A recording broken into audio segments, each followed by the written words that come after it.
O Federal Reserve é o Banco Central norte-americano.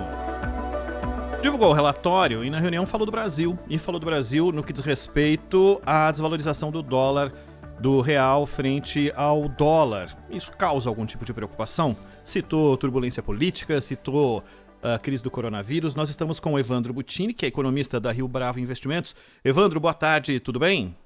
Boa tarde, tudo bem, prazer falar com vocês. Prazer é nosso. Isso é um motivo de preocupação? É normal o relatório ou a reunião do Fed falar sobre a relação do real com o dólar? Não é normal.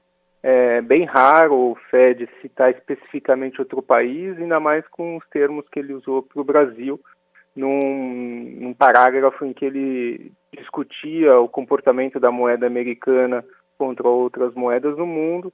Ele falou que a depreciação do real é fruto dos cortes de juros do Banco Central por causa do coronavírus e por conta dos problemas políticos que o Brasil passa. O ponto que não preocupa, digamos assim, é que é normal quando um país corta juros esperar que haja uma depreciação da sua moeda. É algo normal e esperado. Evandro, você entende que, diante desses fatores citados pelo Fed, a moeda chegou num nível de estabilidade? A gente sabe que hoje é um dia atípico por causa de votação, do veto presidencial e tudo mais, mas na média você entende que chegou num nível de estabilização e esse nível está acima do que se planejava ou que se projetava no começo do ano? Muito difícil dizer estabilidade, porque o real, uma coisa que é bem óbvia nos últimos meses é que ele está muito volátil, muito mais volátil do que o seu histórico, que já é de um nível de volatilidade bastante alta. Então, o que eu posso dizer com certeza é que vai ter bastante subida e descida do dólar, tenha certeza. Com um nível de juros mais baixo, isso também parece se tornar uma nova característica da nossa moeda, esse aumento da volatilidade. Mas, com certeza, o atual patamar é mais alto do que a gente imaginava no começo do ano, em parte por conta da taxa de juros menor, mas também por conta do coronavírus e da situação política, como o Banco Central americano falou. Zaidan. Evandro Butini, boa tarde. Boa tarde, prazer de falar com você também. Prazer é meu. Além dessa menção ao Brasil, a gente lê aqui muitas reações no mercado dos Estados Unidos, né? Inclusive estrategistas-chefe de mercado de grupos de investimento, etc., dizendo que uma coisa ficou clara na ata do Banco Central dos Estados Unidos. Não haverá, pelo menos por enquanto, novas medidas inclinadas a oferecer novos estímulos, inclusive o controle da curva de juros, né? E, ao mesmo tempo, a leitura lá que as diversas diretorias que formam ali o Federal Reserve, a leitura que esse pessoal está fazendo é de que haverá, sim, por um tempo considerável, um efeito gravíssimo da pandemia na economia dos Estados Unidos. É uma economia que geralmente reage com muito mais rapidez, né, pela desregulamentação, etc., capacidade de investimento. E, ao mesmo tempo, houve, de novo, uma surpresa negativa no número de pedidos de seguro-desemprego. Maior esse número do que o previsto.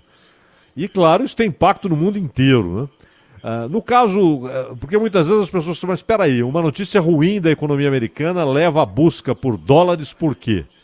Mesmo com notícias ruins para a economia americana, o dólar segue sendo tal porto seguro?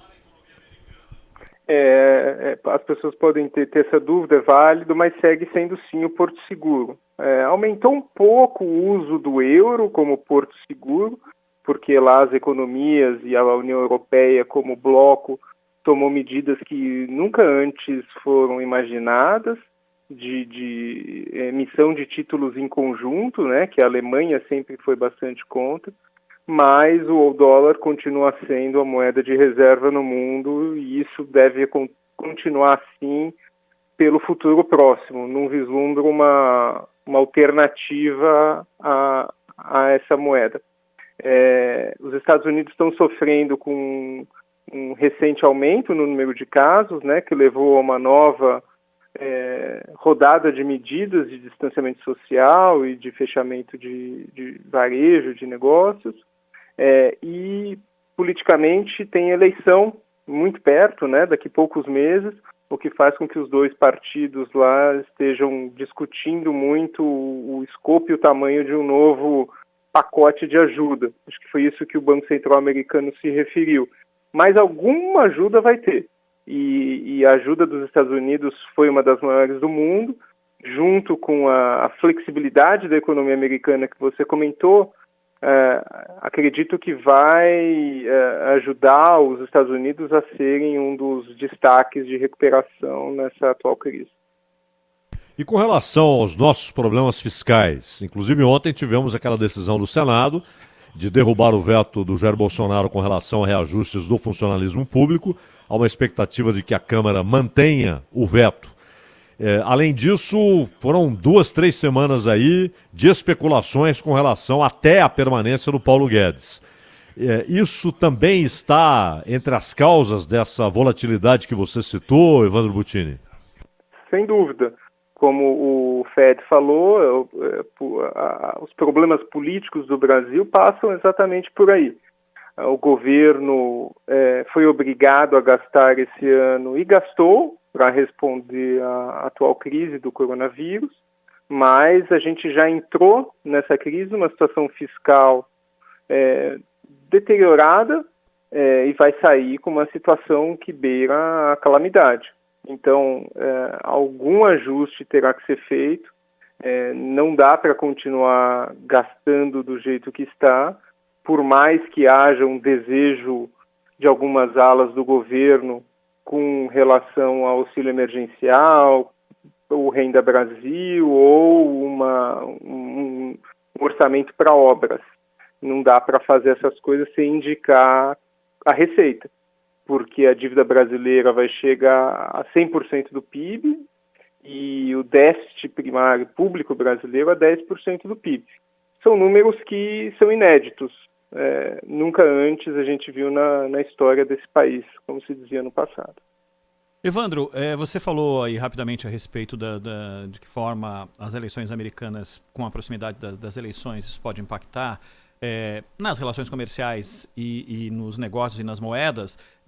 Como é que está neste momento a temperatura com a convenção democrata? Semana que vem tem a convenção republicana, com as palavras de ex-presidentes.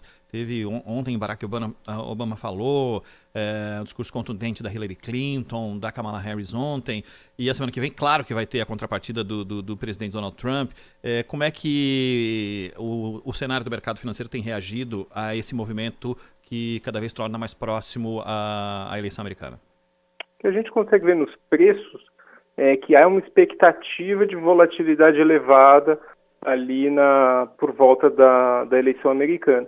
Porque, dependendo de qual candidato ganhar, a política econômica pode ter algumas características que podem levar a caminhos diferentes. Se ganhar o candidato democrata, é mais provável que ele resolva o problema fiscal, que nos Estados Unidos também é grande, afinal precisou gastar para combater o Covid e já vinha de um déficit crescente.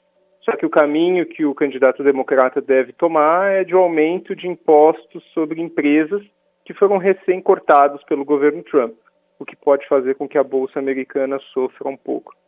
Agora, se ganhar o Trump, ele deve continuar nessa política de corte de impostos, mas eu não conheço qual é a solução que ele propõe para a resolução do problema fiscal americano. Então, tem repercussões em outros ativos aqui, principalmente nos juros, né? Na expectativa de juros futuros para os Estados Unidos. Evandro, estou vendo aqui, o dólar está cotado nesse momento a 5,56, o euro 6,60, né? A libra muito já passou do 7 e tal.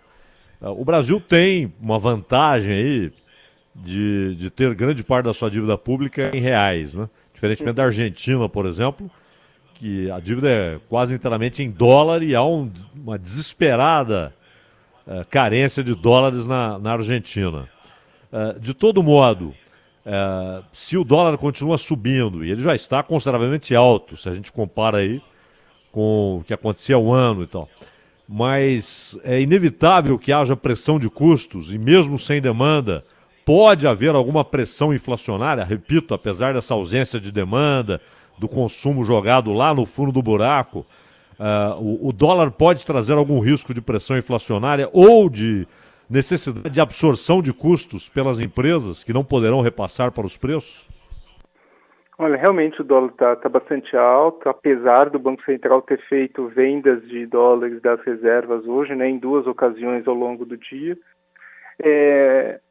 Pode ter alguma pressão em alguns produtos, mesmo com a demanda mais fraca, e a gente tem, por exemplo, o exemplo de combustíveis, né? A política da Petrobras é de repassar essa desvalorização cambial, mas um efeito generalizado na inflação, acho que não, por conta dessa demanda deprimida.